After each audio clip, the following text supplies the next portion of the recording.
Hey guys, it's Matt Kenyon here again, back with another analysis of a classic video game song.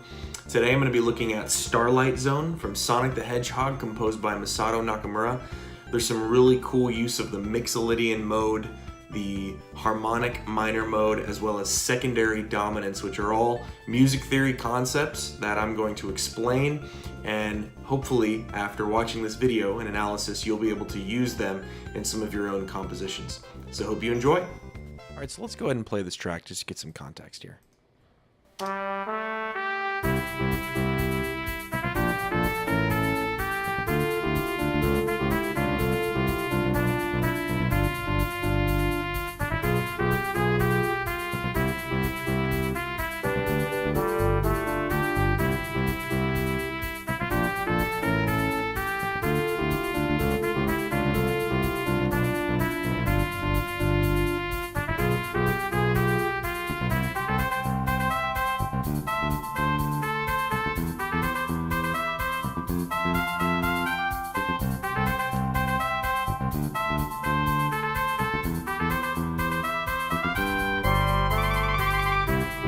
And of course that is when it repeats.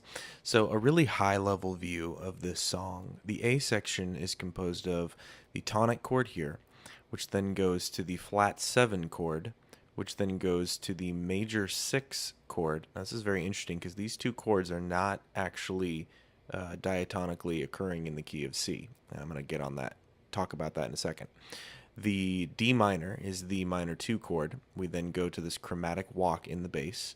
D minor stays in the harmony while the bass walks down. It voice leads nicely into this G7 here, which then goes to the F diminished over B. That's a very interesting harmony as well. Then we go to the C, which is the 1, and then the G to the 5, which resolves back nicely to the C, and then we repeat the section all over again until the B section here. This is a very common signature sort of movement in Masato Nakamura's compositions, especially in the Sonic the Hedgehog series. He's very fond of going from the 1 to the 2 to the 3 to the 4. It's simple, but what he does is he adds these extended tones, these ninths and these sevenths, to avoid boring block chords. So this thing repeats here. Again, we go to the 1, 2, 3, and 4, but instead of ending on the 4, we go to the 5. The 5 resolves very nicely back down to the 1, and the whole thing repeats. So the melody, I just want to praise for a second here. This series of intervals is just incredible. It's so singable, and you can tell Masato has really got pop sensibilities because he is actually in a pop band in Japan called Dreams Come True. At least he was, and he played bass there. So he's got a lot of rhythmic sensibilities as well as pop sensibilities, and I just love this series of intervals. The da da da da. It's just so singable, so much fun.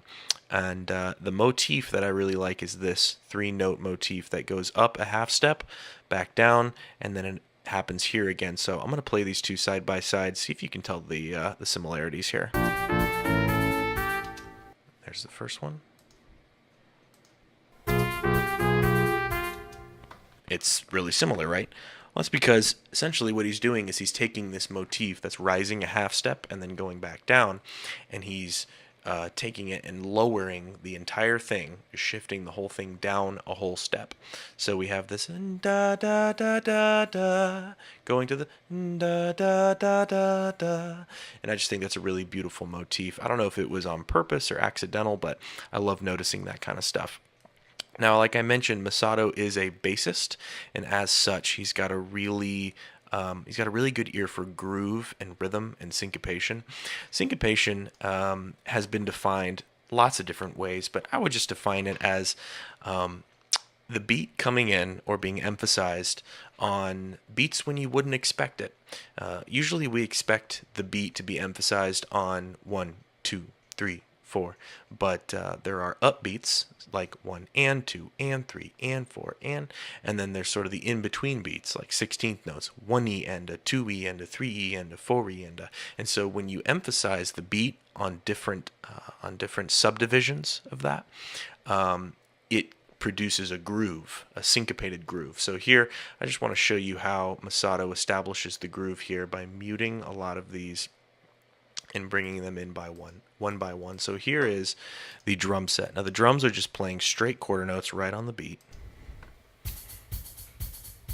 Okay, and the bass comes in with a nice funky syncopated rhythm. Then the middle voice, the piano, comes in with a similar rhythm, but with some variation there. And then the melody.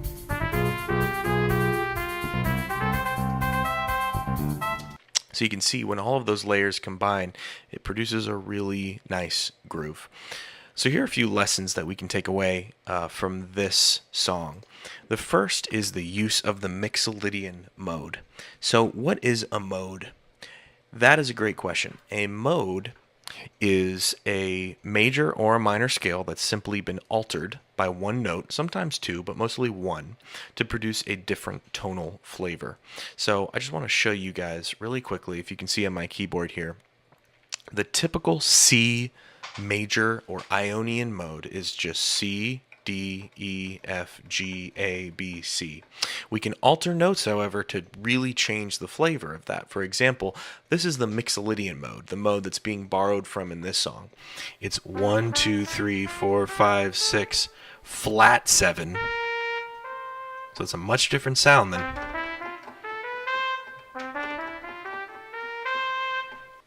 That changes a lot, especially when you start mixing these modes together, borrowing from one, then going back to another, seemingly infinite possibilities. When you start playing chords, it gets really interesting. So for example, in the key of C, we have a C and a G. That's in the major scale.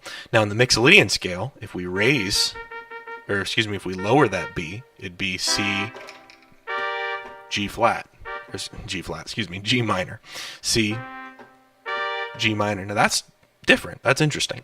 Rather than a C to a B diminished, it would be C to a B flat, right? Because we have that lowered, that flatted 7. And you can see that's exactly what he does right there. That's how we know, that's how we can identify as we analyze this music that he's borrowing from the Mixolydian mode. Because this note and this chord does not normally occur here, so he's clearly doing something. He's doing some mode mixture here.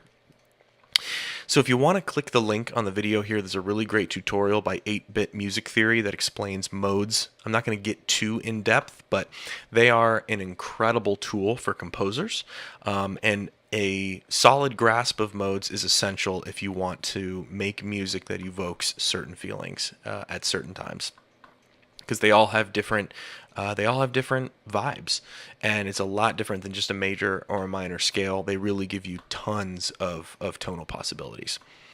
So I want to talk about the secondary dominant, but I think the best way to demonstrate what the secondary dominant is as a music theory term, which is this A here, I want to play it with and without the secondary dominant. So here is the song with the secondary dominant. Now pay close attention to this measure here and the transition down to the D minor.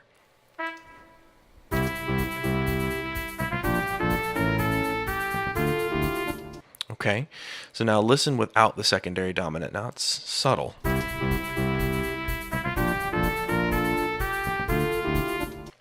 Did you hear that? Like I said, it's very subtle. Let me show you on my keyboard here.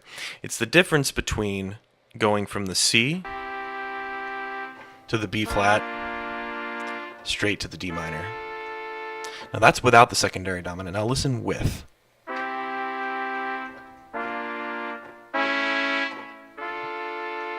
It sounds a lot smoother, doesn't it, when we add that A in there? That's because the A is acting like its own dominant chord for the D minor. So in order to understand the secondary dominant, you first need to understand the dominant chord. Now the dominant to tonic, meaning the 5 to 1, so 5 chord to 1 chord relationship, is the strongest resolution in all of music. At least that's what you're taught in a musical education. I wouldn't know, I've never been formally educated, but that's what people say. The reason it's a strong resolution, or the strongest resolution, is because of the presence of leading tones. Leading tones are tones that are 1/2 step away from their target. So this is a G7 chord here. You can see this B wants to go up to the C, okay? And this F wants to go down to the E. That would make it a C chord, right? And the G is already in the key of C, so we don't even need to move that. Now, another reason why they want to pull, or why the dominant chord wants to pull down to the root, is the presence of this sneaky little interval right here. This is what's known as a tritone, and it's one of, if not the most dissonant interval, probably not the most, but a very dissonant interval in music. It sounds tense, doesn't it? Like it wants to go somewhere. Listen to this.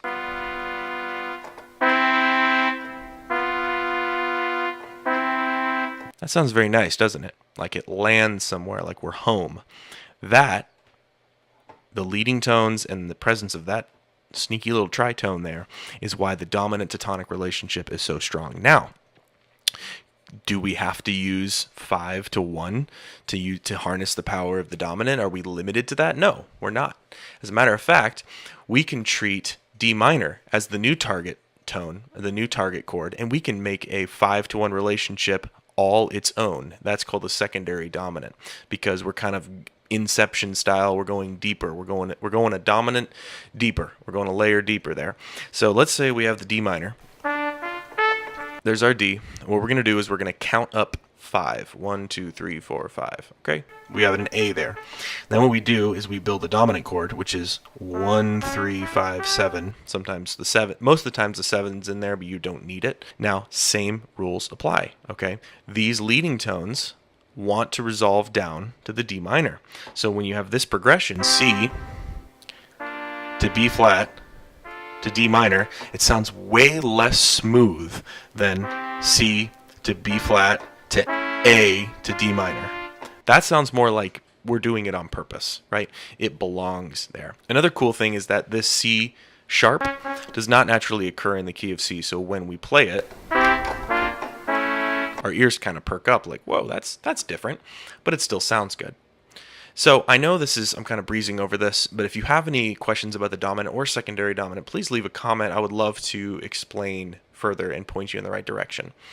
The last thing I want to talk about is the harmonic minor scale. So like I mentioned, you have this motif here, and then you come over here, and it happens again. So,